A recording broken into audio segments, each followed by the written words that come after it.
avait stupéfié le monde en traversant sur un fil entre les sommets des 2 tours du World Trade Center le 7 août 1974. Il est de retour 50 ans plus tard pour célébrer cet exploit historique. Installé dans la cathédrale Saint-Jean le Théologien à New York, une des plus grandes églises du monde, Philippe Petit retrace l'histoire de sa performance avec une mise en scène spectaculaire.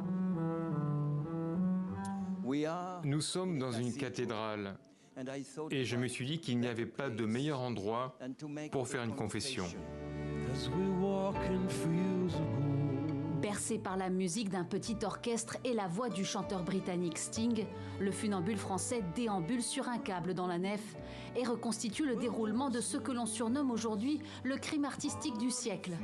Caché en haut de l'une des 2 tours, il a attendu le petit matin pour effectuer sa traversée entre les 2 gratte-ciel jusqu'à son arrestation 3 quarts d'heure plus tard. Bien sûr, ma marche entre les tours était illégale et ça a été le moment le plus important de ma vie à l'époque. Ce numéro aérien lui avait permis de décrocher à l'époque le record du monde pour la plus haute marche réalisée sur corde raide sans utilisation d'un filet ou d'un autre type d'attache de sécurité.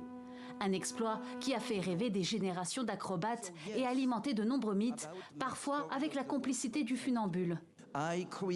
J'ai créé des légendes, j'ai embelli la vérité.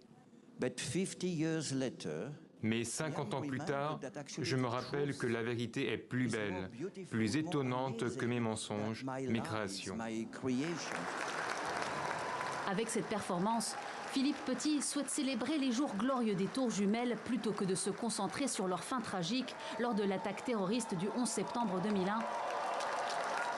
Le Français de 74 ans a depuis réalisé d'autres traversées sur fil tendu, notamment à Notre-Dame de Paris ou au Harbour Bridge à Sydney.